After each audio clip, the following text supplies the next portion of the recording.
절망적인 전쟁터에서 하루 한 끼로 버티며 살아가던 한 여성이 낯선 나라로 떠난 후 인생이 완전히 뒤바뀐 이야기가 있습니다. 남편을 잃은 슬픔과 전쟁의 공포 때문에 우즈베키스탄 국경 마을에서 1년간 홀로 의료소를 지켜온 28살 간호사 사빈의 놀라운 경험담을 들려드리겠습니다. 당신의 나라로 돌아가세요. 나는 여기서 할 일이 있어요. 라며 사랑하는 사람과의 이별까지 선언했던 그녀였습니다. 몇 개월간 한국행을 망설였던 사빈, 결국 고향마저 폐허가 되자 용기를 내어 모든 걸 버리고 인천행 비행기에 몸을 맡겼다고 합니다. 한국 땅을 밟은 사빈이 단 며칠 만에 보여준 반응은 그녀 스스로도 상상도 못했던 것이었습니다. 절망밖에 모르던 전쟁 과부의 마음을 완전히 바꿔놓은 것은 과연 무엇이었을까요? 이제 절망에서 희망으로, 이별에서 새로운 만남으로 이어진 사빈의 놀라운 여정을 함께 따라가 보시죠. 제가 지금 이 이야기를 들려드리는 건 아마도 누군가에게는 희망이 될 수 있을 거라는 생각에서예요.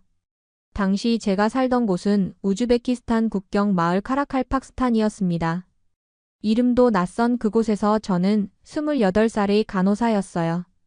그런데 말이죠. 간호사라고 해봤자 제대로 된 의료 장비도 없는 난민촌 의료소에서 혼자 버텨내고 있었거든요. 하루 한 끼 먹는 것도 사치였던 그 시절이었습니다. 매일 아침 눈을 뜨면서 저는 이런 생각을 했어요. 오늘도 또 누군가의 생명을 구해야 하는구나. 기억에 남는 아침이 하나 있어요. 그날따라 유난히 추웠던 11월의 어느 날이었습니다.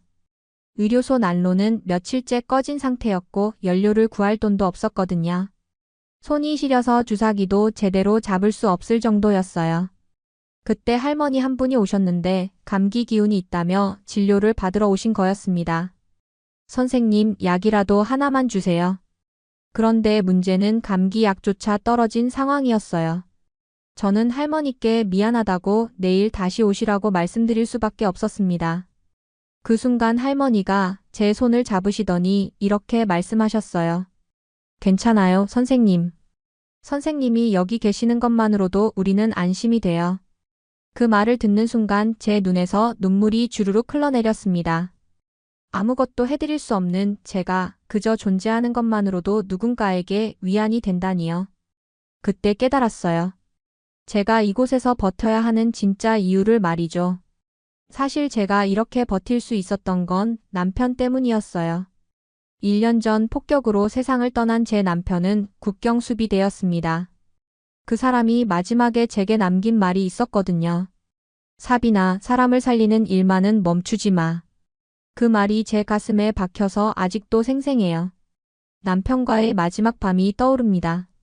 그날 밤 저는 남편에게 전선에 나가지 말라고 애원했어요. 왠지 모르게 불길한 예감이 들었거든요. 하지만 남편은 이렇게 말했습니다. 사빈아, 내가 지키지 않으면 누가 이 사람들을 지키겠어? 당신이 환자들을 포기할 수 없듯이 나도 내 임무를 포기할 수 없어. 그리고 다음날 아침 남편을 전선으로 보낸 건 바로 저였어요. 조심해서 다녀와라고 웃으며 인사했던 제가 원망스러웠습니다. 그때 좀 더 강하게 말렸다면 아니면 아픈 척이라도 했다면 어땠을까요? 그런 생각들이 1년 동안 저를 괴롭혔어요. 남편이 떠난 후 저는 죄책감에 시달렸습니다. 그 사람을 전선으로 보낸 건 저였으니까요. 매일 밤 악몽에 시달렸어요. 꿈속에서 남편은 항상 저를 원망하는 눈빛으로 바라보곤 했습니다. 그런 절망적인 나날을 보내던 중에도 저에게는 든든한 친구가 있었어요. 바로 나르 기자였습니다. 35살이었던 그 친구는 저보다 7살 많았지만 언니 같은 존재였어요. 함께 의료소에서 일하며 서로를 의지했었거든요. 그런데 3년 전 나르 기자가 갑자기 한국으로 떠난다고 했을 때 저는 믿을 수 없었어요. 사빈아, 나는 여기서 새로운 시작을 할 거야. 한국에서 말이야. 한국에서 뭘 하려고?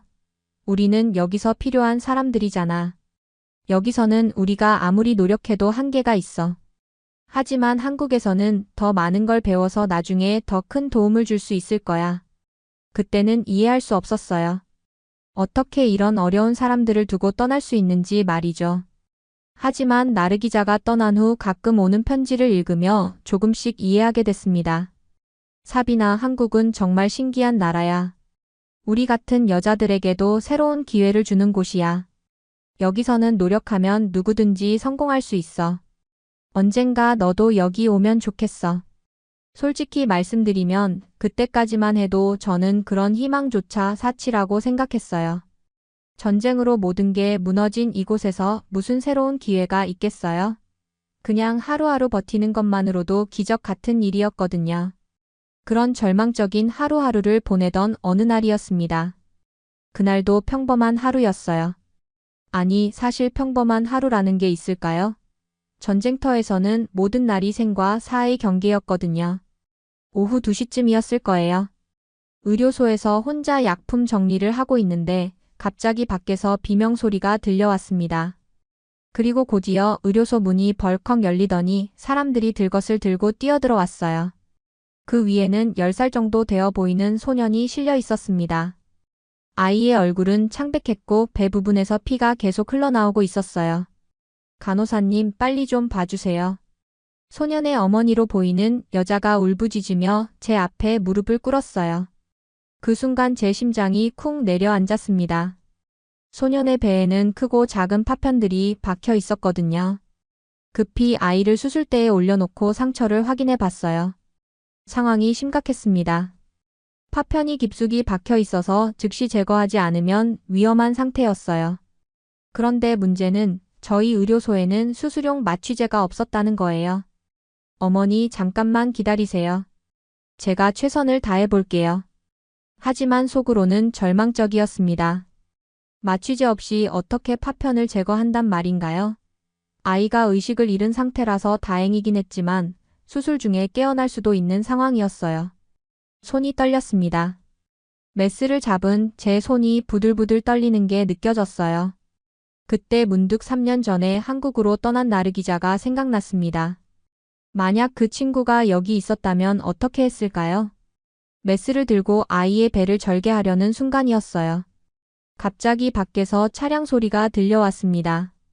이상했어요. 이 시간에 누가 올 리가 없는데 말이죠. 더군다나 이곳은 외부인들이 거의 오지 않는 곳이었거든요. 차 문이 닫히는 소리, 그리고 여러 명의 발소리가 들려왔어요. 제 마음은 더욱 조급해졌습니다.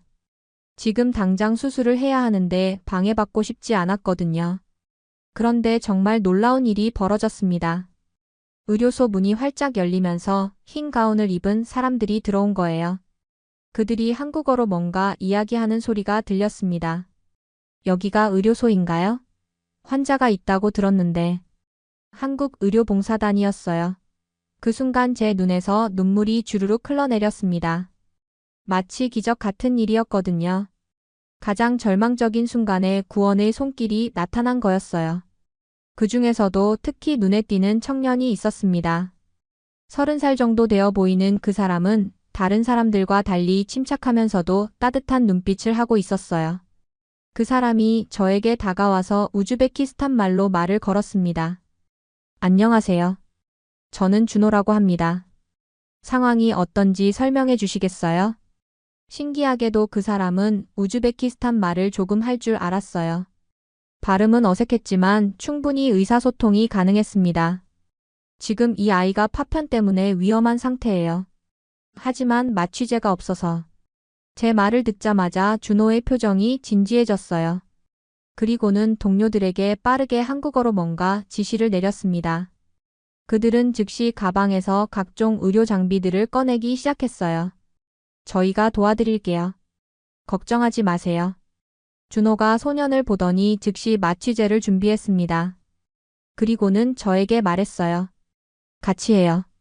당신의 경험이 필요합니다. 그 말을 듣는 순간 제 가슴이 뜨거워졌어요. 1년 동안 혼자 버텨온 제게 누군가가 같이 하자고 말해준 건 처음이었거든요. 그 한마디가 제게는 얼마나 큰 위로가 되었는지 몰라요. 수술이 시작됐습니다. 준호는 정말 숙련된 솜씨로 파편들을 하나씩 제거해 나갔어요. 저는 그의 보조를 맡았는데 놀랍게도 호흡이 척척 맞았습니다. 마치 오랫동안 함께 일해온 팀처럼 말이에요. 이 파편이 가장 위험해 보이네요. 조심스럽게 제거해야겠어요. 준호가 가장 큰 파편을 가리키며 말했습니다. 그 순간 저도 긴장됐어요. 자칫 잘못하면 대동맥을 건드릴 수 있는 위치였거든요. 하지만 준호는 정말 능숙하게 파편을 제거했습니다. 그리고 상처를 꼼꼼히 봉합까지 마쳤어요. 수술은 완벽하게 성공적이었습니다. 소년이 눈을 떴을 때의 그 순간을 저는 평생 잊을 수 없을 거예요. 어머니가 울면서 제 손을 잡고 고마워했습니다. 고맙습니다, 선생님. 정말 고맙습니다. 그때 준호가 제게 말했습니다. 정말 대단하세요. 이런 열악한 환경에서 이런 일을 해내다니. 존경스럽습니다. 사실 그 말을 듣고 처음으로 제가 하고 있는 일에 대해 자랑스러움을 느꼈어요. 남편이 떠난 후 1년 동안 저는 그저 살아남기 위해 버텨왔다고 생각했거든요. 하지만 그 순간 깨달았습니다. 제가 정말로 사람들의 생명을 구하고 있었구나 하고 말이에요. 그날 밤 준호는 원래 계획보다 더 오래 머물겠다고 했습니다. 아직 도움이 필요한 환자들이 많아 보여요. 괜찮다면 며칠 더 있으면서 함께 일하고 싶습니다. 그 말에 제 마음 한구석이 따뜻해졌어요. 이 절망적인 곳에 처음으로 희망의 빛이 비치는 것 같았거든요. 하지만 그때만 해도 저는 몰랐습니다. 이 만남이 제 인생을 완전히 바꿔놓을 거라는 걸 말이에요. 그리고 나르 기자가 편지에서 말했던 새로운 기회가 정말로 제게도 올 거라는 것도요. 준호 씨가 머물기로 한 첫 주는 정말 바쁘게 지나갔어요. 매일 아침 7시부터 밤 10시까지 쉴 틈 없이 환자들을 돌봤습니다. 그런데 신기한 건 그 바쁜 시간들이 전혀 힘들지 않았다는 거예요. 오히려 1년 만에 처음으로 제대로 된 의료진과 함께 일한다는 기쁨이 더 컸거든요. 준호 씨는 정말 놀라운 사람이었어요. 환자 한 명 한 명을 대할 때마다 마치 자신의 가족을 돌보는 것처럼 세심했습니다. 특히 기억에 남는 일이 하나 있어요. 셋째 날 오후였는데 팔이 부러진 7살 여자아이가 왔었거든요. 아이는 무서워서 계속 울고만 있었어요. 그런데 준호 씨가 주머니에서 작은 인형을 꺼내더니 아이에게 보여주는 거였습니다. 이 인형의 이름은 뭘까? 너가 이름을 지어줄래? 아이는 울음을 멈추고 인형을 바라봤어요. 그리고 작은 목소리로 나나라고 말했습니다. 준호 씨는 환하게 웃으며 아이의 팔을 치료해줬어요. 그 모습을 보면서 저는 이상한 감정을 느꼈습니다. 가슴이 따뜻해지면서 동시에 어딘가 아렸거든요. 그날 밤 의료소 정리를 마치고 나서 저는 준호 씨에게 물어봤어요. 어떻게 아이들을 그렇게 잘 다루시나요? 의대에서 배운 건가요? 준호 씨의 표정이 순간 어두워졌습니다. 그리고 한참을 침묵하더니 이렇게 말했어요. 사실 저는 의대는 졸업했지만 전문의가 되지 못했어요. 외과 레지던트 과정을 포기했거든요. 그 말을 듣고 저는 깜짝 놀랐습니다.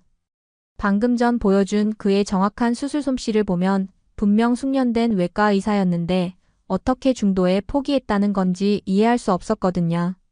왜요? 이렇게 훌륭한 실력을 가지고 계신데. 준호 씨는 깊은 한숨을 쉬었어요. 그리고 조용히 자신의 이야기를 들려주기 시작했습니다. 의대 6학년 때였어요. 응급실에서 인턴으로 일하고 있었는데 어느 날 교통사고로 중상을 입은 환자가 실려왔거든요. 그런데 제가 실수를 했어요. 그의 목소리가 떨리기 시작했습니다. 수술 중에 혈관을 잘못 건드려서 환자가 과다출혈로 사망했어요. 25살 청년이었는데 결혼을 앞두고 있었다고 들었어요. 그 순간 저는 왜 준호 씨의 눈에서 때때로 깊은 슬픔이 보였는지 이해할 수 있었습니다. 저와 마찬가지로 그도 큰 상처를 안고 살아가고 있었던 거예요. 그래서 의사가 되는 걸 포기하셨군요. 네. 더 이상 메스를 잡을 수가 없었어요. 환자를 보면 그때 그 청년이 생각나서. 그래서 의료봉사 일을 시작했어요. 직접 수술하지 않아도 도울 수 있는 일들을 찾아서 말이에요. 우리는 그날 밤 늦게까지 서로의 상처에 대해 이야기했습니다. 저는 남편을 전선으로 보낸 죄책감에 대해, 준호 씨는 환자를 잃은 트라우마에 대해 말이에요. 신기하게도 서로의 아픔을 나누고 나니 마음이 한결 가벼워졌어요. 사빈 씨, 남편분이 돌아가신 건 절대 당신 잘못이 아니에요. 준호 씨도 마찬가지예요. 의사라고 해서 모든 환자를 다 살릴 수는 없는 거잖아요. 우리는 서로를 위로해주며 조금씩 상처를 치유해 나갔습니다. 그 과정에서 자연스럽게 가까워졌어요. 함께 일하는 시간이 늘어날수록 서로에 대해 더 많이 알게 됐고 어느새 특별한 감정을 느끼게 됐습니다.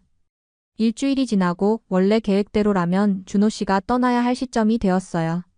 하지만 그는 본부에 연락해서 머무는 기간을 연장해달라고 요청했습니다. 아직 치료가 필요한 환자들이 많아요. 그리고 그는 잠깐 말을 멈췄다가 다시 입을 열었어요. 여기서 정말 의미 있는 일을 하고 있다는 느낌이 들어요. 오랫동안 잃어버렸던 의사로서의 사명감을 다시 찾은 것 같아요. 그 말을 듣고 제 가슴이 뛰기 시작했습니다. 혹시 저 때문에 머물고 싶어 하는 건 아닐까 하는 설레는 마음이 들었거든요. 두 번째 주가 시작되면서 우리 사이에는 미묘한 변화가 생겼어요. 일할 때도 자꾸만 서로의 눈이 마주쳤고 대화할 때도 예전보다 더 많이 웃게 됐습니다. 특히 준호 씨는 제가 힘들어할 때마다 어김없이 옆에서 힘이 되어줬어요. 어느 날 오후 갑자기 열이 나서 쓰러진 할아버지가 계셨는데 검사를 해보니 폐렴이었어요. 항생제 치료가 필요한 상황이었는데 저희 의료소에는 적절한 약이 없었습니다. 어떻게 하죠? 이대로 두면 위험해요. 제가 걱정하자 준호 씨가 말했어요. 제가 시내까지 가서 약을 구해올게요. 왕복 5시간 정도 걸리겠지만 다른 방법이 없어요. 그는 정말로 위험한 길을 감수하며 약을 구하러 나갔습니다. 그날 밤 늦게 돌아온 준호 씨의 모습을 보고 저는 또 한 번 감동받았어요. 옷은 흙투성이가 되어 있었고 얼굴에는 상처도 나 있었거든요. 괜찮으세요? 다치신 건 아니에요? 괜찮아요. 중간에 차가 고장나서 1시간 정도 걸어왔을 뿐이에요. 할아버지는 항생제 덕분에 무사히 회복되셨어요. 그 모습을 보면서 저는 준호 씨라는 사람이 얼마나 선량하고 책임감 있는지 새삼 느꼈습니다. 그 즈음 준호 씨가 저에게 특별한 걸 보여줬어요. 바로 나르 기자가 보낸 편지들이었습니다. 이거 읽어보세요. 정말 놀라운 이야기들이에요. 편지에는 한국에 정착한 우즈베키스탄 여성들의 이야기가 자세히 적혀 있었어요. 나르 기자뿐만 아니라 그녀가 알게 된 다른 여성들의 성공담들도 많았습니다. 굴라라라는 친구는 부산에서 한국인 어부와 재혼해서 정말 행복하게 살고 있대요. 처음에는 언어 때문에 힘들었지만 지금은 한국어도 유창하고 시어머니와도 친하게 지낸다고 해요. 또 다른 편지에는 이런 내용도 있었어요. 서울에서 식당을 운영하는 오파라는 언니는 이제 한국인 직원들을 고용할 정도로 성공했어. 우즈베키스탄 음식이 한국 사람들에게 인기가 많다고 해. 이런 이야기들을 읽으면서 저는 처음으로 한국이라는 나라에 대해 구체적인 희망을 품게 됐어요. 정말로 나 같은 사람도 새로운 삶을 시작할 수 있는 곳이 있구나 하는 생각이 들었거든요. 사빈 씨, 한국에는 정말 당신 같은 여성들을 기다리는 사람들이 많아요. 준호 씨가 진지한 표정으로 말했습니다. 의료진으로서의 경험도 많고 이렇게 어려운 상황에서도 포기하지 않는 강인함을 가진 분이라면 한국에서도 충분히 성공할 수 있을 거예요. 그 말을 들으니 제 마음속에 작은 불씨가 지펴지는 느낌이었어요. 하지만 동시에 두려움도 컸습니다. 정말로 낯선 나라에서 새로운 삶을 시작할 용기가 있을까요? 세 번째 주가 되자 우리 사이의 감정은 더욱 깊어졌어요. 함께 일하는 시간이 늘어날수록 서로 없으면 안 되는 존재가 되어가고 있었습니다. 준호 씨의 따뜻한 배려와 진심 어린 관심이 제게는 큰 위로가 됐고 저 역시 그에게 힘이 되어주고 싶었어요. 어느 날 저녁 일을 마치고 의료소 뒤편 작은 언덕에 앉아 있을 때였어요. 준호 씨가 옆에 와서 앉더니 조용히 말했습니다. 사빈 씨, 정말 솔직하게 말씀드리고 싶은 게 있어요. 제 심장이 빠르게 뛰기 시작했어요. 무엇인지 알 것 같았거든요. 저는 지금까지 살면서 이렇게 마음이 끌리는 사람을 만난 적이 없어요. 당신의 강인함과 따뜻함, 그리고 절망적인 상황에서도 포기하지 않는 모습에 정말 감동받았어요. 그 순간 제 눈에서 눈물이 흘러내렸습니다. 남편이 떠난 후 1년 동안 얼어있던 제 마음이 다시 뛰기 시작한 거예요. 저도 마찬가지예요. 준호 씨를 만나고 나서 삶의 의미를 다시 찾게 됐어요. 우리는 그렇게 서로의 마음을 확인했습니다. 전쟁터 한가운데서 피어난 사랑이었지만 그 어떤 사랑보다도 진실했어요. 하지만 행복한 시간은 오래가지 않았습니다. 바로 그날 밤 정말 끔찍한 일이 벌어졌거든요. 우리가 서로에게 마음을 고백하고 의료소로 돌아가던 그 순간이었어요. 갑자기 하늘에서 굉음이 들려왔습니다. 그리고 곧이어 땅이 흔들릴 정도의 폭발음이 터졌어요. 적군의 급습이었습니다. 사빈 씨, 빨리 엎드려요. 준호 씨가 저를 땅에 눕히며 자신의 몸으로 저를 감쌌어요. 그 순간 제 머릿속에는 남편의 마지막 모습이 떠올랐습니다. 또다시 소중한 사람을 잃게 되는 건 아닐까 하는 공포가 몰려왔어요.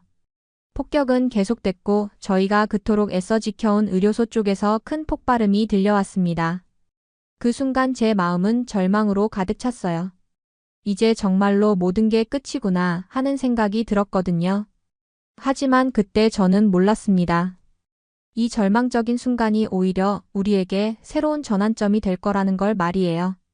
폭격 소리가 점점 가까워지고 있었어요. 준호 씨가 저를 감싸고 있는 동안에도 귀가 먹먹할 정도로 큰 폭발음들이 계속 들려왔습니다. 그런데 갑자기 가장 가까운 곳에서 엄청난 굉음이 터졌어요.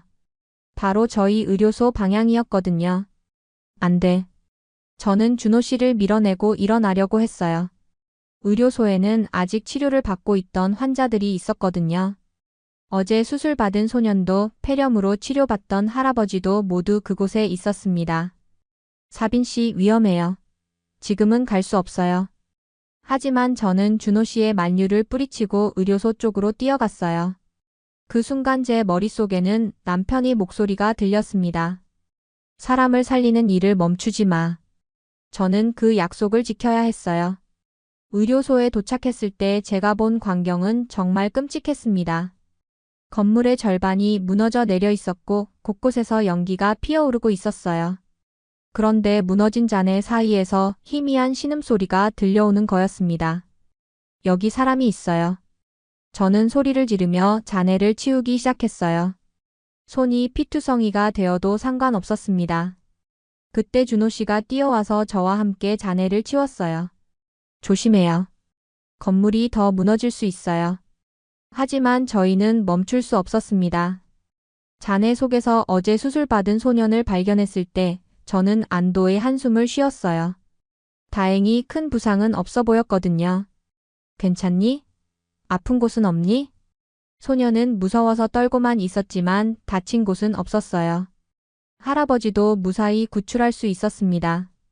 하지만 더 많은 환자들이 잔해 속에 묻혀 있을 수도 있었어요. 저는 더 깊숙이 들어가려고 했습니다. 그런데 그때였어요. 갑자기 위에서 큰 콘크리트 덩어리가 떨어져 내렸거든요. 저는 그것을 피하려다가 균형을 잃고 넘어졌어요. 그 순간 무겁고 차가운 것이 제 다리를 짓눌렀습니다. 콘크리트 파편이었어요. 순간 극심한 통증이 몰려왔고 저는 비명을 질렀습니다. 사빈 씨. 준호 씨의 다급한 목소리가 들렸어요. 그리고 곧이어 저는 의식을 잃었습니다. 다시 눈을 떴을 때 저는 임시로 마련된 천막 안에 누워 있었어요. 몸을 움직이려고 하는데 다리에서 심한 통증이 느껴졌습니다. 그때 준호 씨가 제 곁에 앉아 있는 걸 봤어요. 정신이 드셨군요. 정말 다행이에요. 준호 씨의 얼굴에는 깊은 안도감이 스며 있었어요. 하지만 동시에 걱정스러운 표정이기도 했습니다. 제 다리는 어떻게 된 건가요? 다리뼈가 부러졌어요. 그리고 신경도 일부 손상을 입었습니다. 그의 목소리가 떨리고 있었어요. 저는 그 순간 뭔가 심각한 일이 벌어졌다는 걸 직감할 수 있었습니다. 걸을 수 있을까요? 준호 씨는 한참을 머뭇거리다가 대답했어요. 지금 당장은 어려울 것 같아요. 하지만 포기하지 마세요. 시간이 지나면 회복될 수도 있어요. 그 말을 듣는 순간 제 마음속에 절망이 밀려왔습니다. 간호사인 제가 제대로 걸을 수 없다면 어떻게 환자들을 돌볼 수 있겠어요? 더 이상 남편의 유언을 지킬 수 없게 되는 건 아닐까요? 준호 씨, 제가 의식을 잃은 동안 수술을 해주신 거죠? 네. 파편들을 제거하고 부러진 뼈를 맞춰놨어요. 그때 저는 깨달았습니다. 준호 씨가 자신의 트라우마를 극복하고 다시 메스를 잡았다는 걸 말이에요. 저를 살리기 위해서 말입니다. 고마워요. 당신이 아니었다면 저는. 그럼 말하지 마세요. 당연한 일을 했을 뿐이에요. 하지만 저는 알고 있었어요. 그에게 얼마나 큰 용기가 필요했을지를 말이에요. 환자를 잃은 트라우마로 의사의 길을 포기했던 그가 저를 위해 다시 수술대에 섰던 거였어요. 며칠 후 정말 충격적인 소식이 들려왔습니다.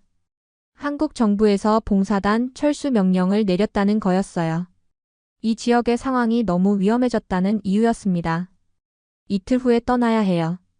준호 씨가 무거운 표정으로 말했습니다. 그 순간 제 가슴이 찢어지는 것 같았어요. 이제 막 서로의 마음을 확인했는데 벌써 헤어져야 한다니요. 가세요. 저는 최대한 담담하게 말하려고 했어요. 당신의 나라로 돌아가세요. 나는 여기서 할 일이 있어요. 사빈 씨. 아니에요. 이게 맞아요. 당신은 한국에서 다시 의사가 되어야 해요. 오늘 저를 구해주신 것처럼 더 많은 사람들을 구해주세요. 준호 씨의 눈에서 눈물이 흘러내렸어요. 저도 울고 싶었지만 참았습니다. 이별은 언젠가 올 일이었어요. 전쟁터에서 피어난 사랑이 영원할 수는 없다는 걸 저는 알고 있었거든요. 당신을 잊지 않을게요. 그리고 언젠가 다시. 그런 약속은 하지 마세요. 서로에게 짐이 될 뿐이에요. 준호 씨가 떠난 후 저는 혼자가 됐어요. 다리 때문에 제대로 움직일 수도 없는 상태에서 말이에요. 하지만 더 큰 절망이 기다리고 있었습니다. 한 달 후 제가 태어나고 자란 고향 마을에도 전쟁이 번졌어요. 폭격으로 모든 것이 파괴됐다는 소식이 들려왔습니다. 제가 어린 시절을 보낸 집도 부모님의 무덤도 모두 사라져버렸어요. 그 순간 저는 정말로 모든 걸 잃었다는 걸 깨달았습니다. 남편도 건강한 다리도 고향도 모두 사라져버렸어요. 이제 제가 머물 곳은 어디에도 없었습니다. 매일 밤 악몽에 시달렸어요. 남편이 죽어가는 모습, 준호 씨가 떠나는 모습, 폐허가 된 고향의 모습들이 계속 반복됐습니다. 때로는 차라리 그날 밤 콘크리트에 깔려 죽었다면 좋았을 거라는 생각까지 들었어요. 그런 절망적인 날들을 보내던 어느 날이었습니다. 국제구호단체를 통해 편지 한 통이 도착했어요. 발신인을 보니 준호 씨였습니다. 떨리는 손으로 편지를 뜯어봤어요. 사빈 씨께. 당신이 이 편지를 받을 수 있기를 간절히 바라면서 이 글을 씁니다. 한국에 돌아온 후 저는 당신이 제게 준 용기로 다시 의사가 되었습니다. 응급의학과 레지던트로 일하고 있어요. 매일 환자를 치료할 때마다 당신을 생각합니다. 이번엔 제가 당신에게 새로운 시작을 선물하고 싶습니다. 한국으로 오세요. 제가 모든 걸 도와드릴게요. 편지를 읽는 내내 눈물이 멈추지 않았어요. 하지만 동시에 제 마음은 복잡했습니다. 정말로 한국에 갈 수 있을까요? 다리도 불편한 제가 낯선 나라에서 살아갈 수 있을까요? 그런데 놀랍게도 바로 그날 또 다른 연락이 왔어요. 이번에는 나르 기자로부터였습니다. 국제전화였는데 3년 만에 듣는 그 친구 목소리에 저는 또 한 번 울음을 터뜨렸어요. 사빈아, 너 괜찮니? 소식을 듣고 정말 걱정했어. 나르 기자. 정말 내 목소리가 맞니? 그럼. 사빈아, 들어봐. 여기 한국에 온 우즈베키스탄 여자들이 정말 많아. 나처럼 성공한 사람들도 많고 말이야. 우리는 혼자가 아니야. 내가 모든 걸 도와줄 테니까 용기 내. 나르 기자의 목소리는 3년 전보다 훨씬 자신감이 넘쳤어요. 그리고 한국어도 섞어가며 이야기하는 모습이 정말 놀라웠습니다. 정말 괜찮을까? 나는 이제 다리도 불편하고. 그런 거 상관없어. 여기서는 능력만 있으면 충분해. 너의 간호사 경험과 의료 지식이면 얼마든지 새로운 삶을 시작할 수 있어. 그날 밤 저는 하늘을 올려다보며 오랫동안 생각에 잠겼어요. 준호 씨의 편지와 나르 기자의 전화가 같은 날에 온 것이 우연일까요? 아니면 어떤 운명적인 신호일까요? 문득 남편의 마지막 말이 떠올랐습니다. 사람을 살리는 일을 멈추지 마. 어쩌면 그 일을 계속하려면 새로운 곳에서 새로운 방법을 찾아야 하는 건 아닐까요? 그 순간 제 마음속에서 작은 불씨가 다시 타오르기 시작했어요. 절망만이 전부가 아니라는 걸, 저에게도 다시 한번 기회가 올 수 있다는 걸 깨달았습니다. 하지만 여전히 두려웠어요. 정말로 모든 걸 버리고 낯선 나라로 떠날 용기가 있을까요? 그 밤 이후로 저는 정말 오랫동안 고민했어요. 준호 씨의 편지를 몇 번이고 다시 읽었고 나르 기자의 말들을 계속 곱씹어봤습니다. 과연 제가 모든 걸 버리고 낯선 나라로 떠날 수 있을까요? 결정적인 순간은 일주일 후에 왔어요. 그날 아침 임시 캠프에서 지내고 있던 할머니 한 분이 제게 다가오셨습니다. 그분은 제가 치료해드린 환자 중 한 분이었거든요. 선생님, 우리 손녀가 그러는데 선생님이 어디론가 떠나신다는 게 정말인가요? 저는 어떻게 대답해야 할지 몰랐어요. 아직 확실히 결정하지 못했었거든요. 혹시 그게 정말이라면 가세요. 선생님 같은 분은 더 넓은 세상에서 더 많은 사람들을 도와야 해요. 할머니의 그 말씀이 제 마음을 움직였습니다. 여기서 제가 할 수 있는 일에는 한계가 있었어요. 하지만 한국에서라면 더 나은 환경에서 더 많은 사람들을 도울 수 있을지도 모르잖아요. 그날 밤 저는 드디어 결심했습니다. 한국으로 가기로요. 출국 절차는 정말 복잡했어요. 우즈베키스탄에서 한국으로 가려면 여러 서류가 필요했거든요. 준호 씨가 한국에서 모든 걸 도와주셨지만 그래도 석 달이나 걸렸습니다. 그 기간 동안 저는 기초적인 한국어 공부도 시작했어요. 나르 기자가 보내준 한국어 교재로 혼자 공부하는 건 정말 어려웠습니다. 안녕하세요부터 시작해서 감사합니다. 죄송합니다. 같은 기본적인 인사말들을 외우는 대만도 며칠이 걸렸어요. 드디어 출국 날이 왔습니다. 공항으로 가는 길에 제 마음은 정말 복잡했어요. 설렘과 두려움이 동시에 밀려왔거든요. 남편이 무덤에 들릴 수 없어서 마음이 아팠지만 그래도 그분이 저를 응원해주고 있을 거라고 믿었습니다. 비행기에서 내려다본 한국의 모습은 정말 신기했어요. 우즈베키스탄과는 완전히 다른 풍경이었습니다. 높은 건물들과 반듯한 도로들, 그리고 어디서나 반짝이는 불빛들이 보였어요. 인천공항에 도착했을 때의 그 순간을 저는 평생 잊을 수 없을 거예요. 출입국 심사를 마치고 나오는데 멀리서 손을 흔드는 사람들이 보였거든요. 바로 준호 씨와 나르 기자였습니다. 3년 만에 만난 나르 기자는 정말 많이 변해 있었어요. 옷차림부터 헤어스타일까지 완전히 한국 사람 같았습니다. 그리고 제게 달려와서 꽉 안아주는데 그 순간 저는 울음을 터뜨렸어요. 사비나 정말 왔구나. 얼마나 기다렸는지 몰라. 나르 기자의 한국어 실력에 저는 깜짝 놀랐습니다. 발음도 정말 자연스러웠거든요. 어떻게 이렇게 한국어를 잘하게 됐어? 처음에는 정말 힘들었어. 하루 종일 울기만 했거든. 하지만 포기하지 않고 계속 배웠더니 지금은 이 정도야. 준호 씨도 저를 반갑게 맞아주셨어요. 몇 달 만에 만난 그는 한국에서 의사 생활을 다시 시작했다는 자신감이 느껴졌습니다. 사빈 씨 정말 용기 있는 결정을 하셨어요. 이제 새로운 시작이에요. 나르 기자가 저를 데려간 곳은 인천중앙시장 근처의 작은 아파트였어요. 깔끔하고 아담한 집이었는데 무엇보다 따뜻한 느낌이 들었습니다. 여기서 지내면서 천천히 적응해. 내 가게도 바로 아래층에 있어서 언제든 도움을 줄 수 있어. 나르 기자의 가게는 정말 놀라웠어요. 우즈베키스탄 음식 재료들과 전통 공예품들이 가득했는데 한국 손님들도 꽤 많이 오는 것 같았습니다. 처음에는 우즈베키스탄 사람들만 왔는데 요즘엔 한국 분들도 많이 와. 우리 음식에 관심이 많더라고. 첫 한 달은 정말 힘들었어요. 언어부터 문화까지 모든 게 낯설었거든요.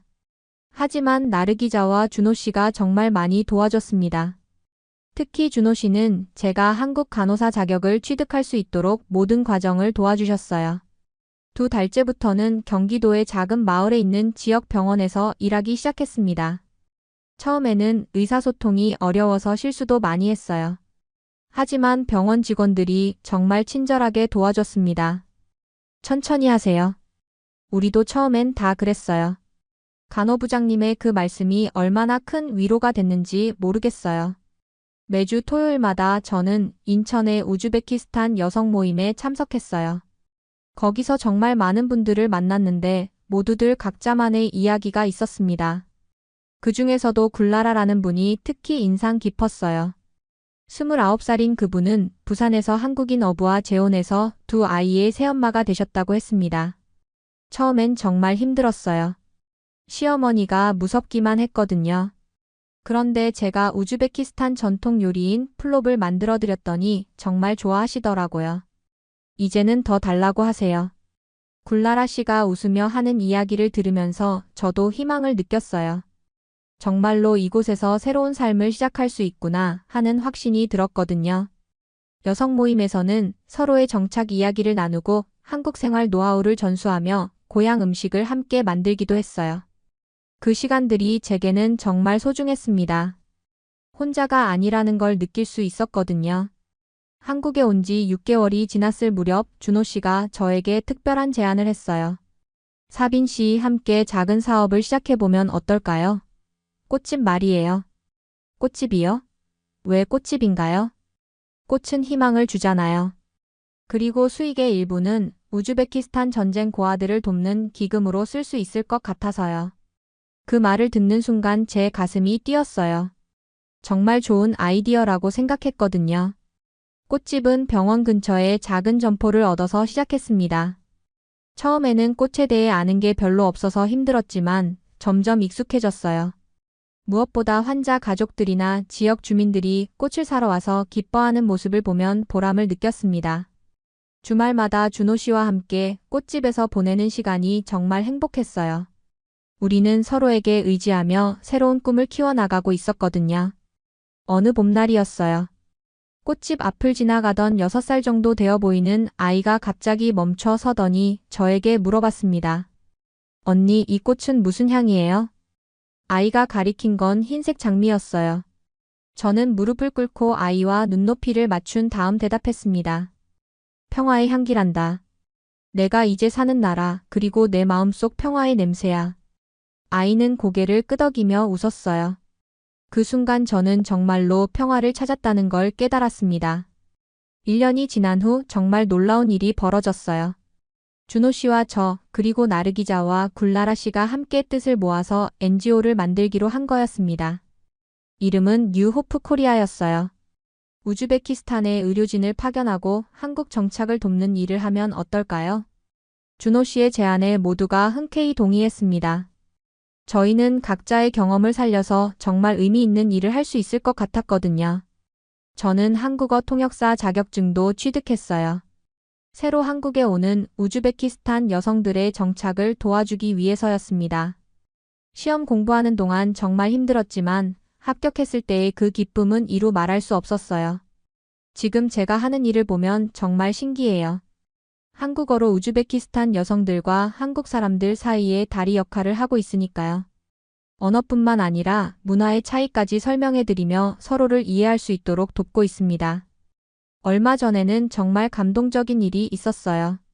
제가 도와드린 우즈베키스탄 여성분이 한국에서 성공적으로 정착해서 고마움의 편지를 보내주신 거예요.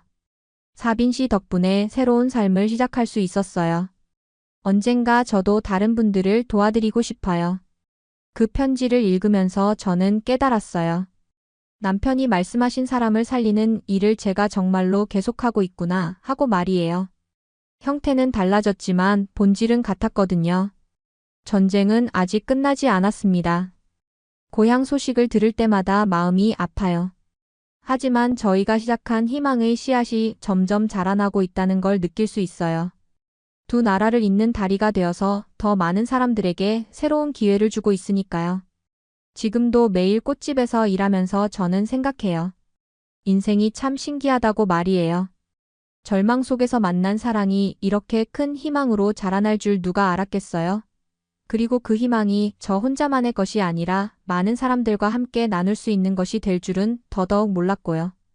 오늘의 이야기는 여기까지입니다. 마음에 드셨다면 구독과 좋아요 잊지 말고 한 번씩 눌러주세요. 소중한 시간 함께 해주셔서 진심으로 감사드리고 앞으로도 더 깊은 이야기로 여러분을 찾아뵐게요.